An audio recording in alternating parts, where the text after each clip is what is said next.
Hello friend, સ્વાગત છે તમારું મારા કિચનમાં.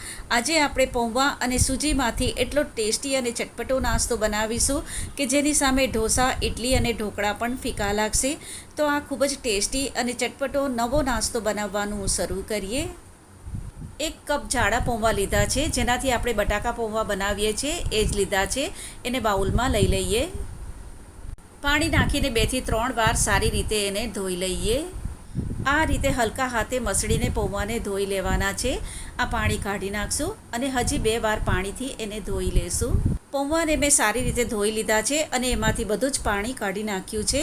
આ જ રીતે પૌવાને 5 થી 6 મિનિટ માટે ઢાંકીને રાખીશું તો એ સારી રીતે પલળી જશે. 1 કપ મોટો રવો લીધો છે, જેને આપણે સૂજી કહીએ છીએ. એને બાઉલમાં લઈ લઈએ અને એમાં અડધો કપ ખાટું દહીં નાખીશું. બરાબરથી હલાવીને મિક્સ કરી દઈએ. દહીંવાળા કપમાં અડધો કપ પાણી લીધું છે, એ નાખીશું. બરાબરથી મિક્સ કરીશું. ઢાંકણ ઢાંકીને એને થોડીવાર બાજુ પર મૂકી દઈએ. પૌવા સારી રીતે પલળી ગયા છે તો એને મિક્સર જારમાં લઈ લઈએ. 1/2 કપ દહીં નાખીશું અને અડધો કપ પાણી નાખીને અને ગ્રાઇન્ડ કરીને એકદમ સ્મૂથ પેસ્ટ બનાવીશું. રવો પલાળીને રાખ્યો છે, એમાં આ પૌવાની પેસ્ટ બનાવી છે એ અંદર નાખીશું. 1 ટીસ્પૂન મીઠું નાખીશું, અથવા મીઠું તમે તમારા ટેસ્ટ પ્રમાણે નાખી શકો છો. બરાબરથી હલાવીને મિક્સ કરીશું. આમાં આપણે આનાથી વધારે પાણી નાખવાનું નથી અને આટલું ઘટ્ટ બેટર જ રાખવાનું છે. ઢાંકણ ઢાંકીને 6 થી 7 મિનિટ રેસ્ટ આપીશું. બટાકાનો મસાલો બનાવીશું. એના માટે કઢાઈમાં 1 ટેબલસ્પૂન તેલ નાખીશું. 1 ચપટી હિંગ, 1 ઇંચ આદુનો ટુકડો અને 2 લીલા મરચાં બારીક કાપીને લીધા છે એ નાખીશું. 1 મિનિટ ધીમા તાપે સાતળીશું. 1 મીડિયમ સાઇઝની ડુંગળી બારીક કાપીને લીધી છે એ નાખીશું. મીડિયમ ફ્લેમ પર સતત હલાવીને ડુંગળી ટ્રાન્સપરન્ટ થઈ જાય ત્યાં સુધી સાતળીશું. 1 નાની સાઇઝની ગાજર બારીક કાપીને લીધી છે. 1 નાની સાઇઝનું લીલું શિમલા મરચું બારીક કાપેલું, 1/2 કપ બારીક કાપેલું પીળું શિમલા મરચું અને 1/2 કપ લાલ શિમલા મરચું બારીક કાપીને લીધું છે. પીળું અને લાલ શિમલા મરચું તમારી પાસે નહીં હોય તો સ્કીપ કરી શકો છો. આ બધું અંદર એડ કરીશું. ઘરમાં જે કોઈ પણ વેજીટેબલ તમારી પાસે પડ્યા હોય એ તમે અંદર નાખી શકો છો. બધું બરાબરથી મિક્સ કરીશું. તમારી પાસે મકાઈના દાણા હોય તો એ પણ નાખી શકો છો. ફાસ્ટ તાપે સતત હલાવીને વેજીટેબલને 1.5 થી 2 મિનિટ માટે સાતળીશું. વેજીટેબલ થોડા ડ્રાય થઈ ગયા છે તો ગેસ બંધ કરીશું અને કઢાઈને ગેસ પરથી નીચે ઉતારી લઈએ. 2 મીડિયમ સાઇઝના બટાકાને બાફીને મેશ કરીને લીધા છે એ અંદર નાખીશું.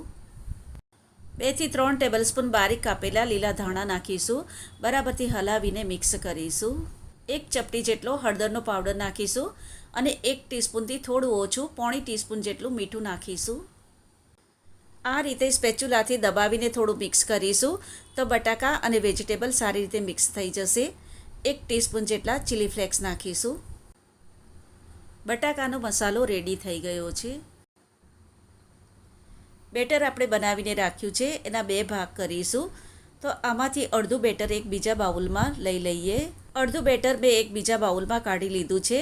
નાસ્તો બનાવવા માટે મેં ચોરસ કેકનું ટીન લીધું છે. એને તેલથી સારી રીતે ગ્રીસ કરી લઈએ.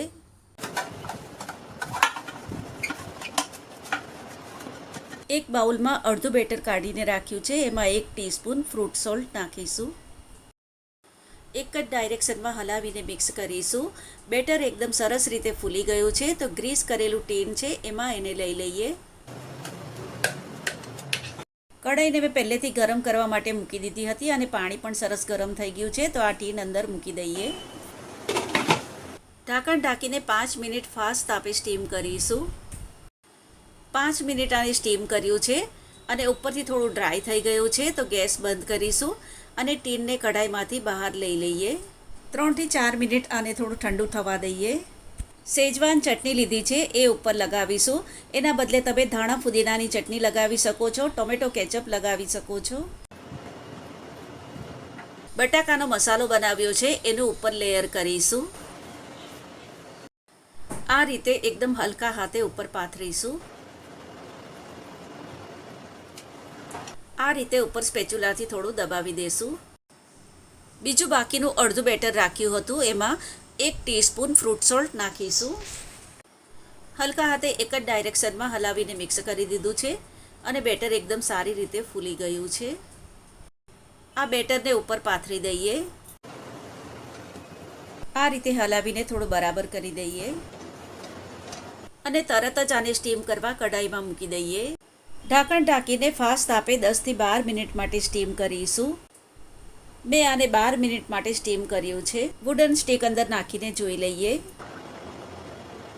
વુડન સ્ટીક એકદમ ક્લીન છે, ઉપર બેટર જરા પણ લાગ્યું નથી. તો નાસ્તો એકદમ સારી રીતે સ્ટીમ થઈ ગયો છે. ગેસ બંધ કરીશું અને ટીનને બહાર લઈ લઈએ. આ રૂમ ટેમ્પરેચર પર આવી જાય ત્યાં સુધી એને ઠંડુ કરીશું. નાસ્તો એકદમ ઠંડો થઈ ગયો છે અને આ રીતે હાથેથી પ્રેસ કરીએ તો તમે જોઈ શકો છો કે એક ટીનને છોડવા માંડ્યો છે. તો નાઈફથી આ રીતે એની કિનારી થોડી અલગ કરી લઈએ તો ટીનમાંથી એ એકદમ સહેલાઈથી નીકળી જશે. ચોપર પર આ રીતે ટીનને ઊંધું કરીને એને અનમોલ્ડ કરી લઈએ. તમે જોઈ શકો છો કે એકદમ સોફ્ટ અને સ્પંજી બનીને રેડી થયો છે. હવે એના પીસ કરી લઈએ. મેં આના ચોરસ પીસ કર્યા છે. તમે જોઈ શકો છો કે આ દેખાવમાં પણ કેટલો સરસ લાગી રહ્યો છે. ફ્રાય પેનમાં 1 ટેબલસ્પૂન તેલ અને 1 ટીસ્પૂન બટર નાખીશું. બટરને મેલ્ટ કરીશું અને આને ફ્રાય પેનમાં મૂકીશું. લો ટુ મીડિયમ ફ્લેમ પર નીચેથી થોડું લાઇટ બ્રાઉન થઈ જાય ત્યાં સુધી એને થવા દઈએ.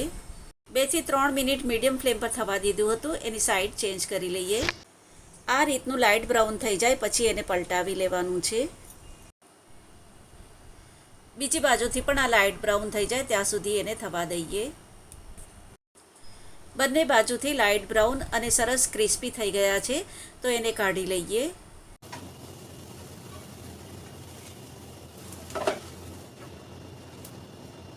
આ રીતે બાકીનો નાસ્તો પણ સેલો ફ્રાય કરી લઈએ. ખૂબ જ ટેસ્ટી અને હેલ્ધી નાસ્તો બનીને રેડી થઈ ગયો છે. તમે આને એકવાર જરૂરથી ટ્રાય કરજો. રેસીપી તમને પસંદ આવે તો વિડીયોને લાઇક કરજો, તમારી ફેમિલી અને ફ્રેન્ડ્સ સાથે શેર કરજો. ચેનલ પર નવા હોય તો સબસ્ક્રાઇબ કરવાનું ભૂલતા નહીં.